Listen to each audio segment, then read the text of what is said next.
За само една година вредноста на јавните набавки се намалила за 35%, односно од речиси 1 милијарда евра во 2016 на околу 600 милиони евра во 2017. Надолниот тренд кој продолжува и годинава се случува во услови кога на сила е многу критикуваниот стар закон за јавни набавки и новиот закон кој се носи веќе 1,5 година. Мал пораз бележи конкуренцијата на тендерите, но рекордни 27% од тендерите се поништени. А она што нас не прави тука некој рекордер е порекордно нискиот удел на набавките во бруто домашниот производ, од само 6%. Негде учествуваат и по 20%, кај нас само 6%. А овој пат од 300 милиони евра, од 35%, навистина треба да се анализира. Зошто се случи?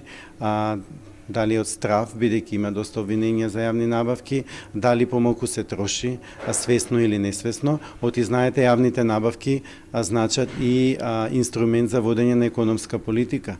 Па 300 милиони евра помалку се бризгаат во економијата. Бавното реформирање на системот за јавни набавки овозможи договорните органи да продолжат со старите навики. Нефункционален е системот за спречување на корупцијата, вели Филков, а бројот на доставени жалби од фирмите за неправилности на тендерите е 23% од објавените огласи. Не мислам дека еден закон може да реши корупцијата, може да ги подзатвори вентилите или просторот да го стесни за корупција.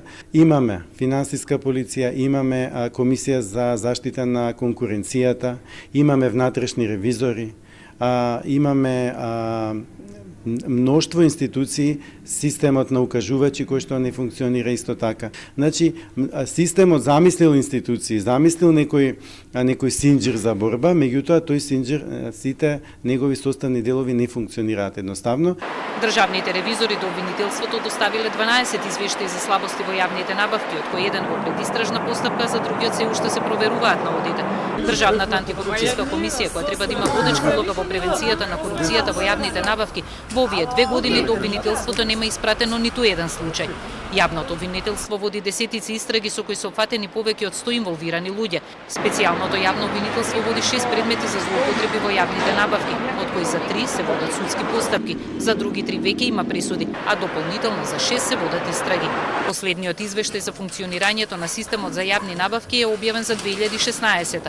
Необјавувањето на годишен извештај за претходната година според Филков се смета за преседан во македонската историја, а при тоа не е јавно објавено ниту образложение за ова рекордно доцнење.